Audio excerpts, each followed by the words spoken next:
Hello students, welcome to your Sapna solution channel. और आज आप देख रहे हैं विज्ञान के महत्वपूर्ण प्रश्न जो कि बायोलॉजी से कनेक्टेड हैं। अगर आप किसी भी एग्जाम की तैयारी कर रहे हैं तो ये वीडियो आपके लिए बहुत ज़्यादा हेल्पफुल होगी। चलिए देखते हैं, मैंने क्वेश्चन लिया है यहाँ पे पहले क्वेश्चन को देखते हैं। पहला क्वेश्चन मैंने लिया है, ऑस्टियोपोरोसिस रोग किस अंग से संबंधित है? तो ऑप्शन ए आंख से, बी हृदय से, सी अस्थि से, डी दांत से। तो ये मैं आपको बताऊं कि जो ऑस्टियोपोरोसिस रोग है वो आपका अस्थियों से संबंधित रोग है। ऑप्शन नंबर सी आपका यहाँ करेक्ट हो जाएगा। देखिए यहाँ चित्र के माध्यम से समझते हैं। जब हमारी हड्डियाँ होती हैं वो नॉर्मल होती हैं। इसमें क्या होता है कि जो हड्डियाँ होती हैं वो कोमल और छिद्रयुक्त हो जाती हैं। जब हमें ऑस्टियोपोरोसिस, तो नॉर्मल वाला आपको दिखा रही हूँ मैं, ये नॉर्मली ऐसा होता है। और ये वाला जब हो जाता है इस तरह से हड्डियाँ हमारी उस समय हो जाती हैं जब ऑस्टियोपोरोसिस नामक रोग हमारी हड्डियों में आ जाता है। यानी कि अस्थियाँ, मैंने यहाँ पे की पॉइंट्स में लिखा भी हुआ है कि ये अस्थि संबंधित रोग है। इसमें अस्थियां कोमल और छिद्रयुक्त हो जाती हैं। ठीक है, क्वेश्चन नंबर 2 को देखिए आप, कौन सी पेशियां ऐच्छिक पेशियां कहलाती हैं? तो कौन सी पेशियां ऐच्छिक पेशियां कहलाती हैं? ये रेखित पेशियां, अरेखित पेशियां, हृदय पेशियां, ये इनमें से कोई नहीं। तो आपका ऑप्शन नंबर ए यहाँ करेक्ट होने वाला है कि ऐच्छिक पेशियां रेखित पेशियां कहलाती हैं। तो देखिए इसके की पॉइंट्स में मैंने क्या लिखा है, यहाँ समझते हैं। रेखित पेशियों में थकान का अनुभव होता है।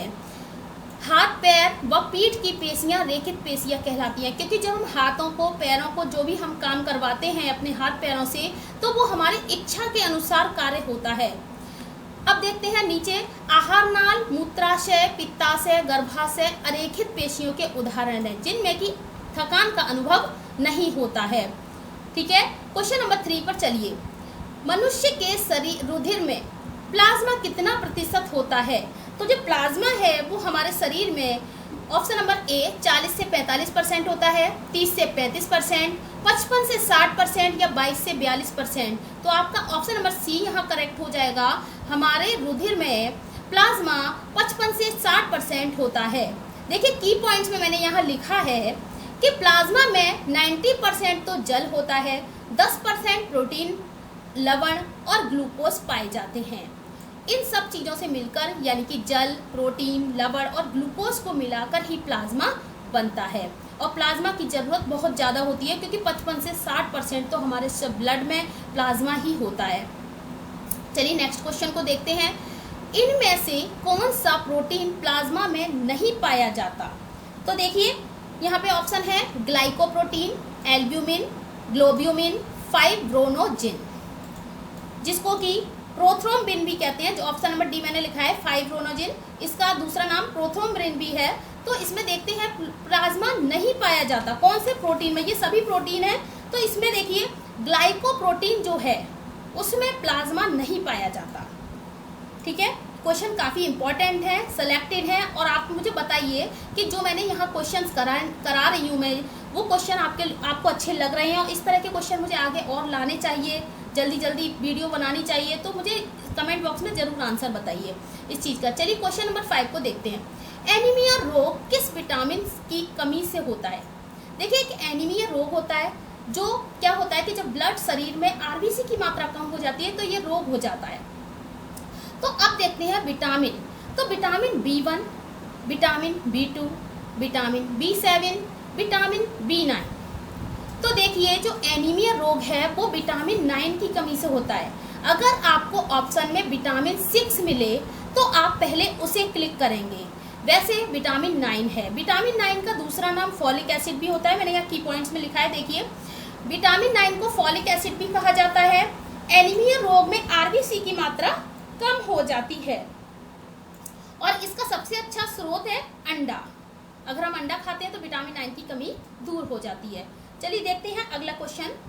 एक जीन एक एंजाइम परिकल्पना का सुझाव किसने दिया? काफी बार आया हुआ क्वेश्चन है। तो इसका जो आंसर हो जाएगा, पहले अब मैं ऑप्शन पढ़ती हूँ। चलिए आर्थर कार्नबर्ग, बीडल और टाटम, हरगोविंद खुराना, जैकब मोनोट। तो इसका आंसर हो जाएगा आपका बीडल और टाटम। इन्होंने कहा था कि एक जीन एक एंजाइम का उत्पादन करता है। ठीक है, चलिए आगे क्वेश्चन नंबर 7 को देखते हैं। रिकेट्स नामक रोग कौन सी विटामिन की कमी से होता है? तो रिकेट्स तो आपको पता है कि ये रोग हड्डियों से संबंधित है और ये मतलब हड्डियां इसमें कमज़ोर हो जाती हैं।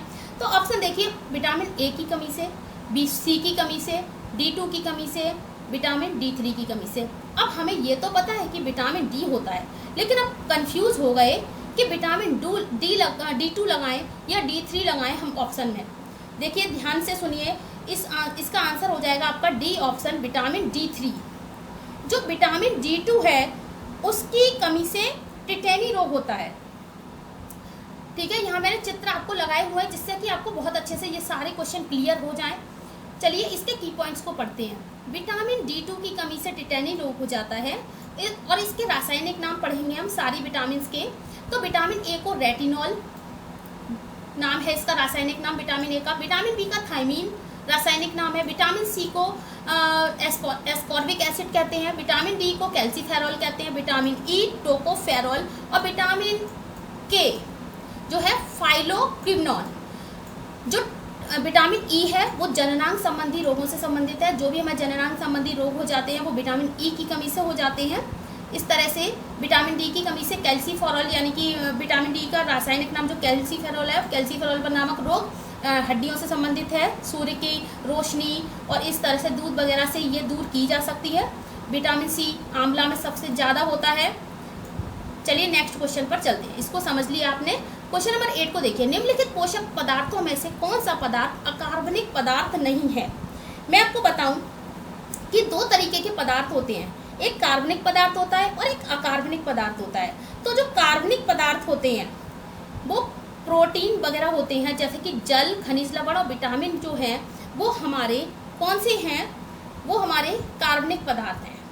तो इसका आंसर जो आपका हो जाएगा वो प्रोटीन हो जाएगा, क्योंकि प्रोटीन जो है वो कार्बनिक है, जल, खनिज लवण और विटामिन हमारे अकार्बनिक पदार्थ है। और हमसे पूछा गया है अकार्बनिक पदार्थ कौन सा नहीं है, तो प्रोटीन हो जाएगा, क्योंकि प्रोटीन कार्बनिक पदार्थ है। अगले क्वेश्चन को देखिए, क्वेश्चन नंबर 9। कार्बोहाइड्रेट को कितने वर्गों में बांटा गया है? कार्बोहाइड्रेट को कितने वर्गों में बांटा गया है? तो देखिए 1, 2, 3 या 4। तो मैं आपको बताऊं कार्बोहाइड्रेट को 3 वर्गों में बांटा गया है। की पॉइंट्स में समझिए, की पॉइंट्स इसके क्वेश्चन से भी ज़्यादा इंपॉर्टेंट है, आप उन पर ज़्यादा ध्यान दीजिए। कार्बोहाइड्रेट के 3 वर्ग हैं, मोनोसेकेराइड, डाइसेकेराइड और पॉलीसेकेराइड। काफ़ी बार पूछा जा चुका है ये क्वेश्चन। कितने भाग होते हैं इसमें? ऑप्शन नंबर 3 तो यही डाल देता है और एक कोई और लिख देता है। तो आपको ध्यान रखना होगा कि कार्बोहाइड्रेट के 3 वर्ग हैं, मोनोसेकेराइड, डाइसेकेराइड और पॉलीसेकेराइड। और ये वाला क्वेश्चन जो मैंने यहाँ लिखा है, 1 ग्राम कार्बोहाइड्रेट में कितने किलो कैलोरी होती है? तो 4.2 किलो कैलोरी यहाँ होती है। ठीक है, क्वेश्चन नंबर 10 पर चलिए। प्रोटीन की सर्वाधिक मात्रा किसमें पाई जाती है? हम अभी तक पढ़ते आए हैं कि प्रोटीन की सर्वाधिक मात्रा सोयाबीन में पाई जाती है। तो अब मैं आपको बताती हूँ कि जो प्रोटीन की सर्वाधिक मात्रा है वो क्लोरेला शैवाल में पाई जाती है, क्योंकि 70% इसमें प्रोटीन होता है। ज़्यादा इसका सेवन भी बहुत ज़्यादा खतरनाक हो जाता है, क्योंकि ज़्यादा अगर शरीर में प्रोटीन की मात्रा पहुँच जाती है तो वो भी ठीक नहीं होता। तो सोयाबीन में जो प्रोटीन होता है वो 42 से 44% होता है। तो अगर आपको ऑप्शन में क्लोरेला शैवाल ना मिले तो आप सोयाबीन पर क्लिक कर सकते हैं। चलिए नेक्स्ट क्वेश्चन पर चलते हैं। Question number 11। रेशम का धागा किसका बना होता है? तो देखिए रेशम का धागा वसा, प्रोटीन, कार्बोहाइड्रेट या विटामिन किसका बना होता है? तो रेशम का धागा हमेशा प्रोटीन का बना होता है। इसका मैं थोड़ा सा आपको बताती हूँ प्रोटीन के बारे में थोड़ी जानकारी। शरीर में लगभग 20 अमीनो अम्लों की जरूरत होती है। कितने अम्लों की जरूरत होती है? 20 अमीनो अम्ल हर एक मानव के शरीर में होना चाहिए, जिनमें से 10 का निर्माण तो स्वयं शरीर कर देता है और बाकी के 10 का निर्माण हमें भोजन द्वारा प्राप्त होता है। ठीक है, कुछ 10 जो है वो तो शरीर स्वयं ही उनका उत्पादन करता रहता है बीच बीच में हमारे शरीर में खाने पीने से या कैसे भी होता है उसका, लेकिन जो बाकी के 10 हैं वो हमें भोजन द्वारा प्राप्त हो जाते हैं। चलिए नेक्स्ट क्वेश्चन पर देखिए, क्वेश्चन नंबर 12। फाइलेरिया रोग मनुष्य में किससे होता है? तो देखिए जो फाइलेरिया रोग है इसमें क्या होता है, इसको हाथी पाँव भी कहते हैं। पैर जो है वो एक देखिए किस तरह से यहाँ दिखाया गया है। तो ये जो रोग है फाइलेरिया वो कृमि द्वारा हो जाता है। और कौन सा कृमि है?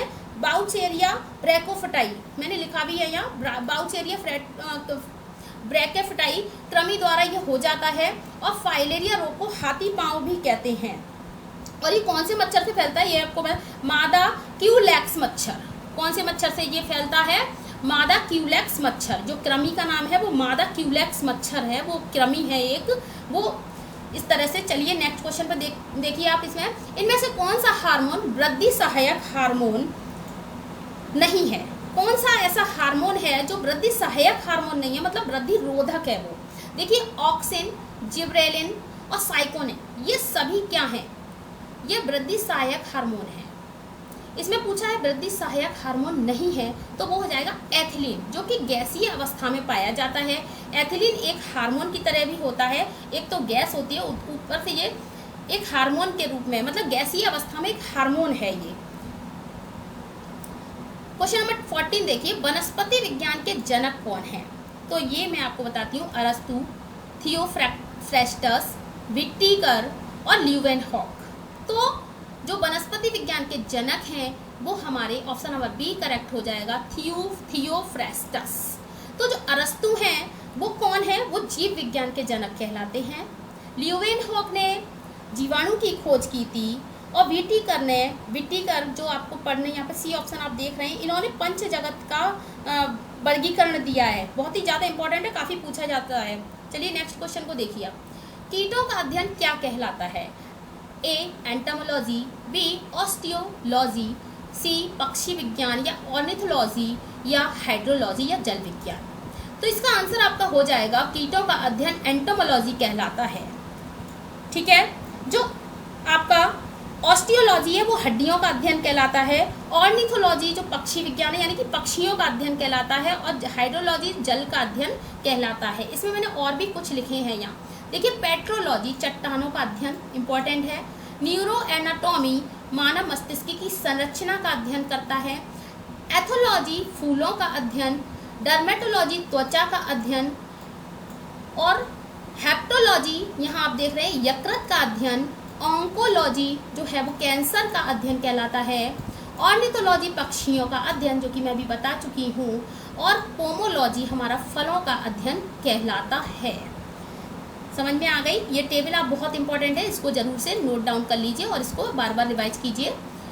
वीडियो अगर अच्छी लग रही हो तो आप चैनल को सब्सक्राइब कर के रखिए और मुझे बताइए कमेंट बॉक्स में कि मुझे इस तरह के क्वेश्चन और भी लाने चाहिए या कुछ और हटके लाना चाहिए, कुछ और आपको डिफरेंट चाहिए तो मुझे बताया कीजिए। चलिए नेक्स्ट क्वेश्चन को देखते हैं। इनमें से कौन सा तना वायवीय तना है। देखिए कौन सा ऐसा तना है जो वायवीय तना है। पहले तो मैं आपको बताती हूँ कि तने दो तरीके के होते हैं, वायवीय और अर्धवायवीय। जो अर्धवायवीय तने होते हैं वो थोड़े तो भूमि के अंदर रहते हैं और कुछ भूमि के बाहर दिखाई देते हैं, तथा जो वायवीय तने होते हैं वो पूरी तरह से भूमि के ऊपर ही होते हैं, वो नीचे बिल्कुल भी नहीं होते। तो देखिए मैं आपको बताती हूँ, जो वायवीय तना है ब्राह्मी, बूटी और दूब घास, जो ऑप्शन नंबर सी को छोड़ के बाकी के ए बी डी जो हैं वो आपके कैसे हैं, वायवीय, वो आपके वायवीय तने हैं। वायवीय तने नहीं है, मतलब ये आपका बेर ऑप्शन हो जाएगा, सी ऑप्शन ये आपका करेक्ट हो जाएगा, क्योंकि ये बेर जो है वो आपका ये कैसा है, आपका वायवीय तना है। वायवीय तना हमसे पूछा जा रहा है, ये तीनों आपके अर्धवायवीय तने हैं। ये आधे ऊपर रहते हैं, ब्राह्मी वगैरह, बूटी, दूब घास, और आधे जमीन के अंदर रहते हैं। और बेर ऐसा है वो पूरा ऊपर ही रहता है, बेर का पौधा, और ये भूमि के ऊपर ही उगता है। चलिए क्वेश्चन नंबर 17 को देखते हैं। काफ़ी important question, most important question इस वाले इन पूरे 20 क्वेश्चंस में। जीवधारियों के पंच जगत वर्गीकरण को किसने दिया है, तो ये अभी मैंने बताया था आपको, व्हिटकर ने पंच जगत का वर्गीकरण किया है। तो मैं आपको इसको थोड़ा सा और बताना चाहूँगी कि जो व्हिटकर थे उन्होंने किस तरह से 5 वर्गीकरण दिए हैं। इन्होंने अपने 5 पंच जगत जो वर्गीकरण दिया उसमें 5 नाम मैं आपको इंपॉर्टेंट बताती हूँ। एक तो मोनेरा है, प्रोटिस्टा है, और आपका थर्ड हो जाएगा फंगई, और चौथा आपका है प्लांटी, और 5वां आपका है एनिमेलिया। तो मैं आपको बताऊं कि जो मोनेरा जगत होता है, पहला वाला जो मैंने आपको बताया मोनेरा जगत, तो इसमें जीवाणु आ जाते हैं आपके। देखिए मैंने यहाँ पे इस वाले दिखाया है, इसमें आपको यहाँ पे आपको जीवाणु चित्र में दिख रहे हैं। तो ये वाला पार्ट है, ये मोनेरा जगत है आपका, ठीक है। प्रोटिस्टा में क्या आ जाता है आपका, अमीबा और पैरामीशियम जो हैं वो आपके प्रोटिस्टा जगत में आ जाएंगे। ठीक है, इस तरह से फंगई भी होता है आपका, प्लांटी भी होता है, एनिमेलिया भी होता है। बहुत ही इंपॉर्टेंट नाम है, इन नामों को जो मैं बोल रही हूँ इनको आप जरूर नोट डाउन कर लें। नेक्स्ट क्वेश्चन पर चलिए, 18वें क्वेश्चन पे, मानव शरीर मानव मस्तिष्क के किस भाग में चिंतन कर सकता है। मतलब मानव जो है वो मस्तिष्क के किस भाग से चिंतन कर सकता है। मस्तिष्क को 3 पार्ट में डिवाइड किया गया है, अग्र मस्तिष्क, पश्च मस्तिष्क और मध्य मस्तिष्क भी होता है। मध्य मस्तिष्क से क्वेश्चन काफ़ी कम पूछे जाते हैं, तो मैं आपको बताऊं, जो सेरिब्रम होता है आपका, जो सेरिब्रम होता है वो आपका सबसे बड़ा भाग है और ये अग्र मस्तिष्क कहलाता है। मतलब जो आगे होता है, जो हमारा दिमाग आगे का होता है उसको सेरिब्रम कहते हैं। और पीछे वाला मस्तिष्क जैसे पश्चिम मस्तिष्क जो होता है वो सेरिबेलम कहलाता है। यहाँ मैंने सेरिबेलम और पश्चिम मस्तिष्क दोनों लिख रखे हैं, आप कंफ्यूज ना हो, सेरिबेलम ही पश्चिम मस्तिष्क है। सेरिबेलम को पश्चिम मस्तिष्क कहा जाता है और सेरिब्रम अग्र मस्तिष्क है। तो जो चिंतन होगा इंसान वो कौन से मस्तिष्क से करेगा, वो सेरिब्रम से करेगा, जो आगे वाला पार्ट है और ये सबसे बड़ा भाग होता है। और जो सेरिबेलम है ये क्या काम करता है, ये क्या करेगा, जैसे दौड़ रहे हैं हम, नृत्य कर रहे हैं शरीर, तो ये हमारे शरीर को क्या करेगा, नियंत्रित करेगा। ठीक है, यहाँ मैंने लिखा भी है, सेरिब्रम मस्तिष्क का सबसे बड़ा भाग है। पश्चिम मस्तिष्क को छोटे दिमाग की संज्ञा दी जाती है। सेरिबेलम यानी कि पश्चिम मस्तिष्क दौड़ते समय, नृत्य करते समय शरीर पर क्या करता है, ये नियंत्रण करता है, हमारे शरीर को नियंत्रित रखता है। क्वेश्चन नंबर 19 पर देखिए आप, प्रतिवर्ती क्रियाओं की खोज किसने की। काफ़ी इंपॉर्टेंट क्वेश्चन है, थोड़ा सा डीपली है लेकिन करिए आप इसको, इंपॉर्टेंट है। प्रतिवर्ती क्रियाएं क्या होती हैं, जैसे हमने कहीं जंगल में शेर देख लिया तो हमें किसी और की जरूरत है कि वो हमें आवाज़ लगाएगा तब हम भागेंगे, नहीं, हमारे अंदर से लग रहा है, हमको डर खुद से लग रहा है, हम तुरंत अपने आप को बचाने की कोशिश कर रहे हैं दूसरे इंसान से, तो हम उसको प्रतिवर्ती क्रिया कहते हैं। जैसे हमने चाय रखी, चाय गर्म है तो मुझसे कोई कहेगा नहीं कि चाय बहुत गर्म है, अपना हाथ हटा लो, हमारा हाथ स्वयं ही हट जाता है। तो ऐसी क्रियाएं जो दूसरों से बचने के लिए, अपने शरीर को बचाने के लिए, खुद को बचाने के लिए यूज होती हैं, वो प्रतिवर्ती क्रियाएं कहलाती हैं। यानी कि इसका जो खोज है वो मार्शल हॉल ने की है, इसकी खोज मार्शल हॉल ने की है। चलिए अगले क्वेश्चन पर चलते हैं, क्वेश्चन नंबर 20 एंड जी। ये क्वेश्चन आपका लास्ट है, काफ़ी इंपॉर्टेंट है, इसको ध्यान से देखिए। मानव शरीर की सबसे छोटी ग्रंथि कौन सी है। जो सबसे छोटी ग्रंथि है, यह देखिए, पैरोटिड ग्रंथि, एडिनल ग्रंथि, पीनियल या पीयूष ग्रंथि या एबनर की ग्रंथि। तो आपका ऑप्शन यहाँ करेक्ट हो जाएगा सी, पीनियल या पीयूष ग्रंथि। मैंने यहाँ कुछ की पॉइंट्स लिखे हैं, आप उनको देखिए। मस्तिष्क के केंद्र के पास स्थित होती है पीनियल ग्रंथि, मानव शरीर की सबसे छोटी ग्रंथि है जिसकी लंबाई लगभग 5 से 8 मिलीमीटर की होती है। ठीक है, काफ़ी इंपॉर्टेंट ये वाला पॉइंट है, आप ध्यान रखिए इसको। यकृत मानव शरीर की सबसे बड़ी ग्रंथि है। और देखिए सबसे छोटी जो बहिर्स्रावी ग्रंथि है वो गॉबलेट कोशिका है। मैं आपको 1-2 बातें और बता देती हूँ। शरीर की सबसे बड़ी अंतःस्रावी ग्रंथि अगर पूछी जाएगी, जो सबसे बड़ी है और अंतःस्रावी है, तो वो आपकी थायराइड ग्रंथि हो जाएगी। काफ़ी क्वेश्चन पूछा जाता है। और छोटी लार ग्रंथि को एबनर की ग्रंथि कहते हैं। जो मैंने डी ऑप्शन में यहाँ लिखा है ना, एबनर की ग्रंथि, वो छोटी लार की ग्रंथि होती है।